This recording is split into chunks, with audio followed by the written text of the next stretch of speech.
my channel. Jadi perkenalan dulu, nama gue itu Natasha Tan. Dan sekarang gue akan bikin video tentang pengalaman gue kerja di Disneyland Paris gitu loh. Jadi pasti kalian penasaran kan gimana pengalaman gue kerja di Disneyland gitu loh. Kayak yang kalian tahu kan, kalian sering kayak visit Disneyland, kalian sering ke parknya, kalian sering naik attraction wahana-wahananya gitu. Tapi kayak gimana sih sebenarnya behind the scene-nya, gimana sih sebenarnya rasanya tuh kerja di Disneyland Paris dan segala pengalamannya gitu loh. Jadi without further ado, let's get started. Jadi semua itu dimulai dari tempat kuliah gue. Jadi sekarang gue itu lagi berkuliah di Swiss dengan jurusan perhotelan. Jadi program di sekolah gue itu unik. Jadi dia tuh seperti lebih ke praktek. Jadi dia tuh kayak setengah tahun sekolah, setengah tahun kerja, setengah tahun sekolah, setengah tahun kerja, dan tahun terakhirnya itu setahun itu disertasi gitu loh. Jadi untuk tahun pertama ini, karena gue waktu itu pas baru masuk gue udah tahu gue harus akan magang gitu loh. Jadi gue tuh udah panik, udah mulai kayak cari-cari kerja, nanya sana sini gimana sih caranya kita tuh apply kerja gitu loh di hotel-hotel. Dan gue udah mulai apply kerja di hotel gitu. Dan gue rada nervous gitu karena gue nggak tahu kayak apakah gue bakal dapet tempat magang gitu. Dan sedangkan teman-teman gue pada saat itu waktu kayak udah 3 bulan masuk, 2 bulan masuk tahun pertama tuh mereka udah ada yang dapet kontrak magang segala macam gitu. Jadi gue rada panik. Dan untungnya di sekolah gue itu ada suatu event, nama eventnya adalah International Recruitment Forum atau yang disingkat sebagai IRF. Jadi event ini adalah event dimana sekolah kita itu ngumpulin hotel-hotel gitu di suatu venue yang gede. Dan hotel-hotel itu datang ke sana untuk recruit anak-anak student di tempat kuliah gue gitu loh. Jadi itu menurut gue adalah salah satu advantage yang sangat besar gitu loh. Kayak kita bisa apply kerja di tempat, di suatu event dimana emang orang-orang dari hotelnya tuh mau recruit kita gitu. Jadi menurut gue itu adalah event yang sangat amat berguna gitu loh. Dan akhirnya sebelum hari itu datang, gue emang udah benar-benar prepare banget karena memang kita dikasih list gitu loh kayak perusahaan mana aja yang bakal datang. Nah perusahaan-perusahaannya tuh kayak Four Seasons, Mandarin Oriental, Ritz-Carlton, Six Senses, dan hotel-hotel lainnya gitu. Jadi kayak ada hotel-hotel yang emang udah gede kayak Marriott gitu-gitu. Dan emang juga ada butik hotel ataupun perusahaan-perusahaan lainnya kayak perbankan atau segala macem gitu. Pokoknya banyak banget. Dan pas gue lihat list participants-nya itu, gue udah tahu kayak perusahaan mana yang kira-kira gue pengen apply gitu loh, yang kira-kira gue tertarik untuk kerja di sono gitu. Jadi gue inget banget, gue kayak pelajarin semua tentang Mandarin Oriental, kayak visi misinya dan segala macemnya, tentang Ritz-Carlton, tentang Four Seasons. Dan emang gue aimingnya waktu itu untuk kerja di hotel-hotel yang ada di Eropa gitu. Tapi kan memang kalau misalnya mau kerja di Eropa tuh rada susah ya, karena kan kalau misalnya memang kita mau kerja di negara Prancis misalnya, kita harus bisa bahasa Prancis. Kalau misalnya kita mau kerja di Spain, kita harus bisa bahasa Spanyol dan sebagainya. Tapi gue mikirnya kayak why not give it a shot gitu loh. Jadi gue masih tetap pelajarin visi misi hotel itu secara general. Tapi gue juga pelajarin kayak daerah mana yang spesifik yang pengen gue apply kerja gitu loh. Nah jadi abis itu hari itu datang International Recruitment Forum. Jadi waktu itu gue nervous banget parah karena gue belum pernah apply kerja dan wawancara face to face gitu sama orang. Jadi gue bener-bener kayak nervous parah. Gue emang udah prepare tapi gue tetap masih nervous. Dan gue inget banget gue datang, kita ada kayak speech gitu. Jadi kayak guru dari sekolah kita tuh kasih speech biar kita kayak bisa semangat gitu loh untuk kayak bisa go out there and show yourself kalau misalnya kita itu pantas untuk kerja di tempat-tempat seperti ini gitu loh. Dan habis speech itu selesai, kita bisa langsung keliling booth-nya gitu ya, booth hotelnya gitu. Dan gue inget banget, gue pertama kali gue tuh ke Mandarin Oriental. Dan di Mandarin Oriental ini kayak ditanya-tanya gitu loh. Jadi kita harus ngantri, kita make a line, terus kita ditanya-tanya gitu kayak jadi apa yang kamu tahu tentang Mandarin Oriental, kayak gitu-gitu. Terus kamu niatnya mau kerja di mana? Dan terus gue bilang dong, sebenarnya saya niatnya pengen kerja di Mandarin Oriental di Swiss kalau bisa gitu loh. Terus dia langsung kayak, emang kamu bisa bahasa Perancis? Terus gue kayak sedikit gitu kan, gue bisa sedikit karena gue emang udah belajar bahasa Prancis sebelum gue masuk kuliah sedikit, jadi gue kayak lumayan tahu kalau misalnya kayak general gitu, tapi gue belum fluent sama sekali. Itu bener-bener basic banget level Prancis gue. Dan dia langsung kayak, oh sorry banget kalau kamu gak bisa bahasa Prancis, kamu nggak bisa gitu loh, kayak kamu udah kamu nggak bisa. Kalau misalnya kayak gitu, kamu mending di Mandarin Oriental Jakarta, kalau nggak Malaysia aja, dan kamu nggak dapat gaji sama sekali. Terus gue langsung kayak ada gimana ya, gue tersinggung sama attitude-nya dia gitu loh. Terus kayak akhirnya dia jadwalin interview, jadi gue dijadwalin interview sama HR-nya. Jadi dia kayak ada ruang-ruang khusus gitu untuk interview gitu loh. Habis kita antri bus, kita harus turun ke bawah dan ada ruang-ruang khusus untuk interview. Dan pada saat itu pas gue interview sama Mandarin Oriental, karena gue udah belajar tentang visi misi hotelnya segala macam, historinya, gue lumayan bisa, menurut gue lumayan bisa dalam wawancara itu. Tapi orang interviewernya tuh kayak nggak peduli sama sekali gitu loh. Dia kayak nggak gimana ya, nggak mau engage, nggak mau. Jadi dia cuma nanya pertanyaan. Tapi ya udah gitu doang, kayak dia nggak ngeliatin gue, dia nggak ada eye contact sama sekali. Jadi cuman gue yang kasih effort, tapi dia juga kayak nggak peduli gitu. Jadi ya udah, interview itu udah selesai dan dia bilang, oke, kita akan send CV kamu ke Mandarin Oriental Jakarta atau di Malaysia. Dan gue udah kayak hopeless banget kan, gue udah kayak, aduh masa sih gue, gimana ya, gue tuh pengen banget gitu kerja di Swiss atau di kayak Eropa gitu. Karena menurut gue itu pengalaman yang sangat amat berharga. Bukan berarti gue gak mau kerja di Jakarta gitu, gue pengen juga magang di Jakarta, tapi untuk pengalaman pertama gue tuh pengen banget coba kerja di tempat dimana gue bisa kenal sama orang-orang internasional. Gimana sih cara mereka kerja, gimana sih budaya kerja mereka dan segala macamnya. Menurut gue itu sangat amat menarik gitu loh. Nah udah gitu, gue keliling-keliling booth yang lain segala macam, dan pada suatu saat gue nyampe di depan boothnya Disneyland. Dan gak tau kenapa di otak gue kayak muncul gitu, kayak oke, Disneyland.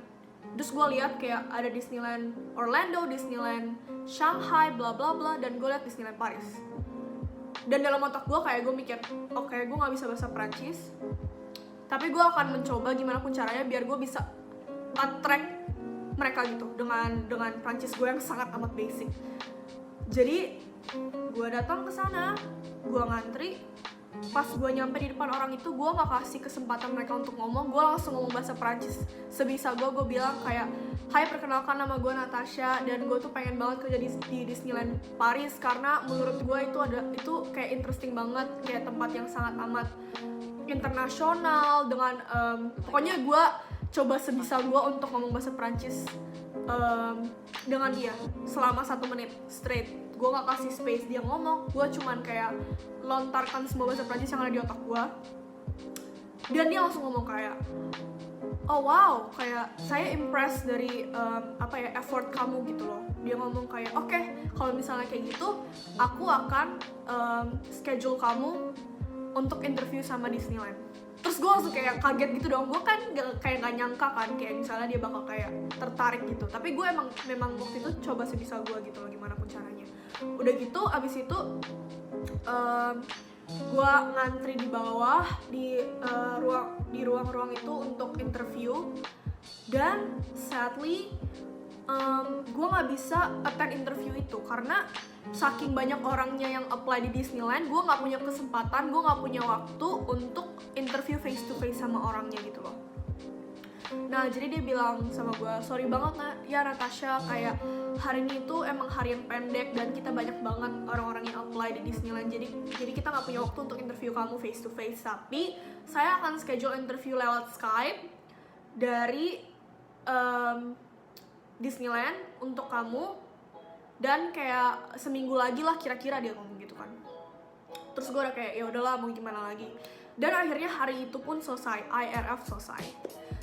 Nah abis itu gue masih nunggu ini telepon dong, gue masih nunggu ini call. Dan selama gue nunggu itu call, gue udah prepare script gue kayak gimana sih gue pengen ngomong, karena gue mikirnya kayak lebih menarik gak sih kalau gue ngomong Perancis daripada gue ngomong Inggris gitu. Jadi gue udah bener-bener kayak minta bantu teman gue gimana sih cara ngomong yang bener sama interviewer dalam bahasa Perancis, meskipun Perancis gue basic banget. Udah gitu ternyata hari itu pun datang dan dia telepon bukan Skype tapi dia telepon biasa gitu, dia telepon dari HP gitu. Udah gitu kayak dia ngomong, kayak dia tanya-tanya gitu, kayak Natasha kamu kenapa mau kerja di Paris, kamu kenapa mau kerja di Disneyland Paris. Udah gitu gue ngomong tuh ya segala skrip gue ceritain kenapa segala macam. Udah gitu yang gue kagetnya banget, dia langsung ngomong kayak oke, congratulations, kamu keterima. Terus gue langsung kayak hah seriusan gue diterima. Gue langsung kayak kaget banget kan, gue kayak oke gue diterima. Gue kayak masih bingung gitu kayak oke gue diterima. Terus gue waktu itu kayak seneng banget, gue sampai kayak telepon bokap nyokap gue telepon orang tua gue, kayak gue bersyukur banget gue bisa diterima kerja di sini. Dengan menurut gue itu hoki sih, menurut gue itu hoki dan juga ambisi sedikit. Jadi kayak gara-gara gue emang pengen banget kerja di Eropa, jadi gue memang bener-bener kasih effort sebisa gue gimana pun caranya biar gue bisa dapet pekerjaan ini gitu loh. Nah jadi singkat cerita, gue udah urusin visa, urusin kontrak magang gue dan segala macamnya. Sampailah saat dimana gue harus berangkat ke Paris. Nah ini interesting banget. Jadi mulai dari sini itu kalian semua bakal tahu gimana journey gue selama gue tuh magang di Paris. Jadi gue berangkat dari Swiss ke Paris dengan train. Dan habis itu pas gue nyampe di Paris, gue baru sadar kalau misalnya SIM card gue dari Swiss itu gak bisa dipakai di Paris. Dan pada saat gue nyampe di train station itu tuh gak ada wifi. Gak tau kenapa kayak gue gak bisa connect wifi-nya segala macem, kayak lemot banget. Jadi gak ada wifi intinya gitu. Nah terus dengan bahasa Perancis gue yang sangat pas-pasan ini, gue harus cari SIM card. Gue harus nanya orang-orang di train station gitu gimana caranya beli SIM card. Dan gue udah kayak papasan sama 5 orang dan nanya gitu loh kayak gimana sih kayak gue mau beli SIM card gitu loh dengan bahasa Prancis yang sangat amat brokennya gue. Terus mereka nggak ngerti karena gue punya accent, gue punya, pastilah semua orang punya accent kalau baru belajar bahasa, dan mereka nggak ngerti gitu. Dan gue akhirnya jalan-jalan, gue belum hilang harapan, dan itu udah kayak it's been 2 hours, kayak udah lama banget gue keliling-keliling tempat itu. Gue gak bisa kontak siapa-siapa karena gue gak punya wifi, gue gak punya internet, gue gak punya SIM card. Udah gitu gue sampai di kayak semacam 7-Eleven-nya mereka gitu. Dan untung yang jaga toko ini tuh kayak orang Middle East ya kalau gak salah. Mukanya kayak orang-orang Middle East, sebenernya gue gak tahu dia orang mana. Tapi ternyata dia bisa sedikit bahasa Inggris. Karena fun fact ya kalau kalian gak tahu, orang di Paris itu jarang banget yang bisa bahasa Inggris. Jadi buat gue ketemu orang yang bisa bahasa Inggris aja gue udah kayak bersyukur banget. Udah gitu dia kasih gue SIM cardnya, gue beli dan segala macemnya, udah selesai.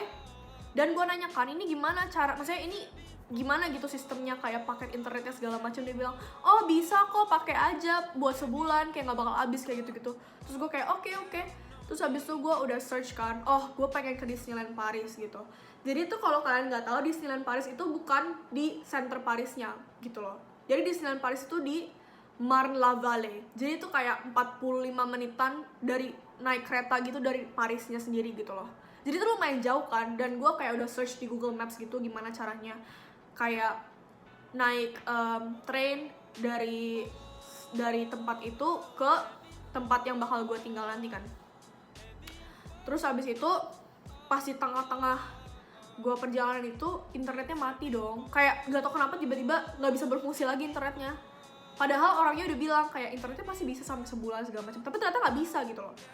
Dan kayak akhirnya gue kayak desperate, gue terpaksa harus tanya orang gitu loh kayak kiri kanan gue kayak kalian tau gak sih kalau ke Disneyland itu lewat mana segala macem. Kalau misalnya kalian pernah ke Paris, kalian pasti tahu kalau misalnya sistem trennya itu ribet banget, sistemnya tuh ribet banget gitu. Udah gitu kayak akhirnya gue dibantuin sama satu orang ini, meskipun gue ngomong Prancis ke dia dengan sangat amat kayak broken French gitu, dan dia ngerti sedikit dan akhirnya gue sampai di tujuan itu, tapi belum sampai di apartemen gue. Jadi untuk ke apartemen gue itu gue nggak punya Google Maps kan, gue nggak tahu ini harus kemana dan segala macam. Dan akhirnya gue desperate, gue akhirnya naik taksi. Dan lu tahu ternyata oh my god itu cuman kayak 2 menit jalan, dan gue nggak tahu itu gitu loh, karena gue nggak punya Google Maps dan gue harus bayar kayak 15 euro untuk 2 menit jalan. Kayak itu nggak make sense sama sekali. Udah gitu akhirnya kayak udah tenang. Terus habis dari apartemen sementara itu gue pindah ke semacam apartemen yang dikasih sama Disneyland gitu loh. Jadi kayak ntar gue akan bahas lebih tentang employee benefitsnya Disneyland. Tapi singkat cerita gue dapat apartemen dari Disneyland itu. Gue dikasih apartemen gitu loh. Udah gitu untung gue dibantuin sama teman gue, Ci Evelyn. Kalau misalnya lo nonton ini, thank you so much udah bantuin gue. Jadi si Ci Evelyn itu bantuin gue kayak pindah ke apartemen ini, dia bantuin gue dengan segala macemnya. Dan ya untung gue ada punya teman satu orang Indonesia di Paris, Disneyland Paris, jadi gue nggak gitu terlalu sendiri gitu. Tapi kita beda tempat kerjanya sih. Udah gitu pas gue awal-awal kerja, kayak awalnya kita tuh punya namanya Disney Tradition. Jadi itu kayak semacam orientasi gitu. Dan itu semua orientasinya dalam bahasa Prancis. Dan gue gak bisa bahasa Prancis. Kayak bahasa Prancis gue bener basic banget. Dan gue stres banget. Kayak waktu orientasi itu gue cuma disuruh kayak perkenalkan nama dan kayak jelasin apa yang gue suka dari Disney. Gue gak bisa. Dan semua orang ngeliatin gue kayak bingung gitu, kayak ini orang kenapa gitu. Kayak terus gue juga kayak malu banget karena gue satu-satunya orang yang gak bisa bahasa Prancis di waktu di orientasi itu kan. Udah tuh orientasinya udah selesai. Udah gitu kayak akhirnya gue mulai hari kerja pertama gue. Nah waktu itu gue bingung banget karena di kontrak gue itu gue dikontrak untuk menjadi seorang waiters. Jadi itu harusnya tuh food and beverage service, jadi itu waiters gitu kan, sudah tertulis di kontraknya dan segala macam. Tapi ternyata pas gue sampai di sana dia ngomong kayak, oh sorry banget kita nggak punya nama kamu di sini gitu, kayak kamu nggak kerja di sini. Terus gue bingung banget dong. Akhirnya gue datang ke manajernya, gue ngomong, udah gitu dibantuin segala macem. Ternyata nama gue itu terdaftar di kitchen dan gue nggak daftar, dan kontrak gue itu sama sekali bukan di kitchen. Tapi ternyata nggak tau gimana they got all mixed up gitu. Jadi kontrak gue tuh kayak di mereka tuh kayak 3 bulan di kitchen, 3 bulan jadi waiters gitu loh. Jadi karena gue nggak bisa komplain pakai bahasa Prancis, gue udah kayak capek banget. Gue udah kayak oke lah terserah apapun lah, yang penting gue kerja gitu kan. Udah gitu akhirnya mereka suruh gue ke satu tempat gede gitu namanya Imagination. Jadi di sini itu kayak kita disuruh buat ambil uniform dan kayak ada semacam tempat makannya juga dan segala macam.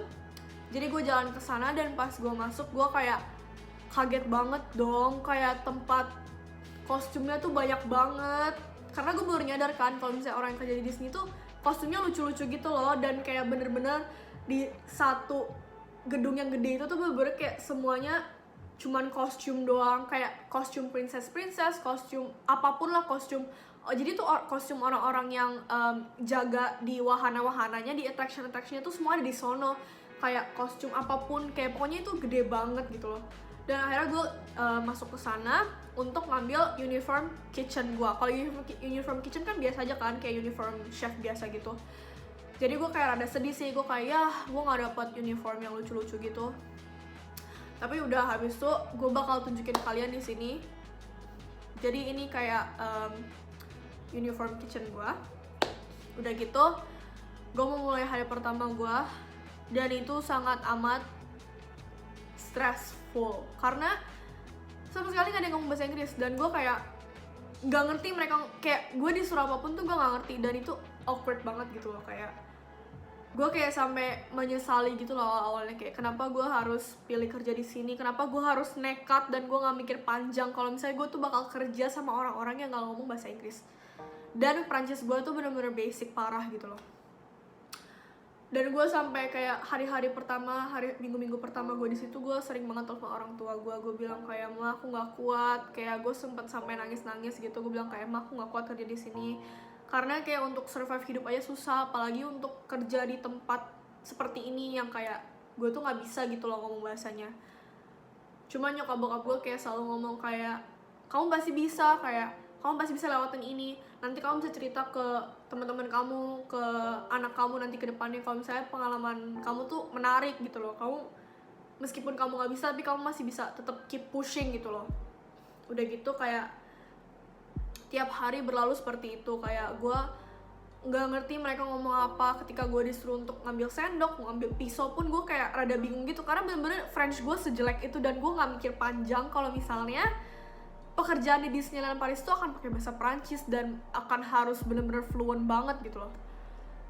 Pokoknya itu menurut gue adalah masa-masa paling stres di kehidupan gue sih waktu itu kerja di sana, karena keterbatasan bahasa ya.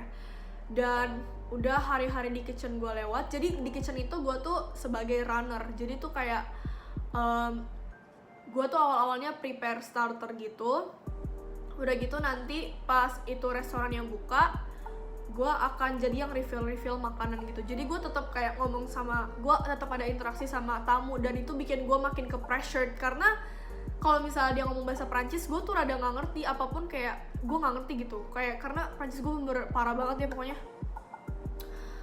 Jadi gue bener-bener tertekan banget selama gue kerja di situ. Dan abis itu gue ada suatu saat gue harus pindah ke service, ke waiters. Lu bayangin, gue di kitchen aja udah stres, apalagi sebagai seorang waiters yang harus nawarin makanan, yang harus jelasin menu, yang harus present cheese and wine segala macam. Dan akhirnya masa-masa di kitchen gue selesai, gue pindah ke bagian service waiters. Dan waktu itu gue inget, gue jalan ke Imagination dan gue ngambil uniform baru gue. Dan karena kan gue pindah kan jadi waiters, jadi uniform gue juga ganti. Terus gue bakal taruh uniform gue di sini. Jadi uniform gue waktu itu kayak gini. Jadi ya gue suka sih uniform gue, tapi nggak tahu kenapa teman-teman gue bilang kayak uniformnya jelek banget segala macam. Tapi menurut gue kayak I loved it, kayak itu unik gitu loh. Gue nggak pernah kerja dengan uniform seunik itu gitu. Jadi gue kayak gue seneng sih gitu kayak punya uniform kayak gitu. Meskipun rada ribet kalau misalnya lagi summer, itu panas banget kan, karena kayak udah ada kemejanya, udah ada vestnya, dan kayak roknya panjang banget gitu, itu panas banget. Tapi kayak gue bersyukur gitu. Nah terus pas gue mulai kerja di sini tuh kayak bener-bener gue ke pressured banget. Kayak gue tuh dikasih kayak buku, bukan buku sih, kayak kertas-kertas gitu setebal ini, isinya tuh kayak menu-menunya dengan segala kayak ingredientsnya gitu, semuanya dalam bahasa Perancis. Terus kayak ada kayak cheese yang harus gue hafalin gitu, terus ada wine-nya segala macem. Dan itu bener-bener kayak stressful banget, karena meskipun gue belajar itu dalam bahasa Inggris pun itu stressful, apalagi gue belajar semuanya itu dalam bahasa Perancis yang gue belum familiar. Jadi itu menurut gue bener-bener kayak stressful moments gitu. Nah jadi nyokap gue tuh juga sempet datang ke Paris untuk visit gue, untuk kayak apa ya, kayak biar dia tahu gitu loh gue tuh kerja kayak gimana. Jadi gue bakal taruh foto-foto gue sama nyokap gue di sini waktu dia ke Paris, biar kayak lu pada tahu kayak nyokap gue itu sangat amat sportif sama gue. Jadi gue bener-bener thankful banget sama my parents, karena mereka bener-bener kayak apa ya, supportive banget, karena mereka tahu gue tuh lumayan stres di sini gitu loh di waktu gue di Paris. Jadi nyokap gue sempet dateng. Udah gitu kayak menurut gue overall pengalaman gue itu lumayan stressful. Dan gue orangnya tuh kayak susah banget kerja under pressure kan. Kayak maksudnya kayak lu bayangin lah kalau misalnya jadi waiters dengan bahasa yang lu gak fasih, itu bener-bener stressful parah gitu. Kayak meskipun sekedar nawarin minum dan segala macam, tapi kalau misalnya orangnya mau komunikasi sama lu tuh bener-bener kayak jadi susah gitu loh, karena ada language barrier gitu. Dan sebenarnya di sana juga gue nggak tahu kenapa ya, gue nggak mau generalisasiin semua orang, tapi gue beberapa kali gue sempet dirasisin karena muka gue itu muka Chinese banget, dan gue nggak bisa ngomong bahasa Perancis, dan gue ada accentnya pas gue ngomong Perancis. Jadi orang-orang tuh kayak gimana ya, ngerendahin gue gitu. Dan gue sempet ada beberapa kali gue dirasisin sama tamu gue, dirasisin sama orang-orang di jalanan dan segala macem. Dan gue udah sampai kayak ya udahlah, kayak mau gimana lagi, ini memang kayak resikonya gitu loh, lu nggak fluent dalam suatu bahasa. Dan gue nyesel banget gitu, kenapa sebelum gue kerja di tempat ini gue nggak improve my French dulu baru gue kerja gitu loh. Tapi menurut gue overall itu adalah pengalaman yang sangat amat berharga. Itu adalah pengalaman yang unik, yang gak semua orang bisa lewatin. Dan gue bersyukur banget, gue thankful banget gue bisa ada pengalaman kerja di Disneyland Paris. Dan menurut gue kalau misalnya lu pengen sesuatu, lu mau sesuatu, pasti lu bisa dapetin kalau misalnya lu mau. Jadi kalau misalnya lu ada niat dan tekad yang sangat amat besar untuk kerja di suatu tempat, untuk achieve sesuatu, untuk apapun itu di dalam hidup lu, pasti lu bisa capai gitu. Hanya lu butuh effort yang lebih gede daripada yang orang lain lakuin gitu loh. Jadi oke, jadi pembahasan ini udah mulai jadi kayak mellow. Jadi gue bakal kayak bahas yang lebih happy lagi. Jadi tuh di Disneyland itu sebenarnya waktu selama gue kerja itu gue dapet kayak employee benefits gitu loh. Jadi menurut gue Disneyland itu gila sih, kayak employee benefitsnya. Kayak pertama gue dapet apartemen. Jadi kayak selama gue 5 bulan kerja di sana tuh gue dapet apartemen. Udah gitu kedua gue dapet makan. Jadi kayak gue dapet jatah makan gitu. Jadi gue dapat kartu, nah di kartunya itu tuh diisiin tiap hari sama perusahaannya kayak this amount of money yang kita bisa pakai untuk beli makanan, dan menurut gue itu cukup banget untuk 3 kali makan sehari gitu loh. Jadi menurut gue kayak gue bersyukur banget, gue dapat makan, gue dapat tempat tinggal. Udah gitu yang paling kalian harus tahu, gue bisa masuk sepuasnya ke Disneyland Park atau Walt Disney Studio-nya tiap hari gratis. Jadi kayak bener-bener kayak lu terserah lu tiap hari mau pulang kerja, lu mau ke Disneyland, lu mau main apapun lu bisa. Tapi yang anehnya karena gue udah terlalu tertekan dengan pekerjaan, gue cuma sempet ke Disneyland Park-nya itu sama Walt Disney Studio kayak 3 kali atau 4 kali gitu. Jadi kayak memang gue punya waktu untuk itu, tapi gue udah terlalu capek selama gue habis kerja, jadi gue nggak terlalu ke Disneyland gitu loh. Terus habis itu kita juga bisa invite family atau friends kita ke Disneyland Paris gratis dan bisa dapat fast pass.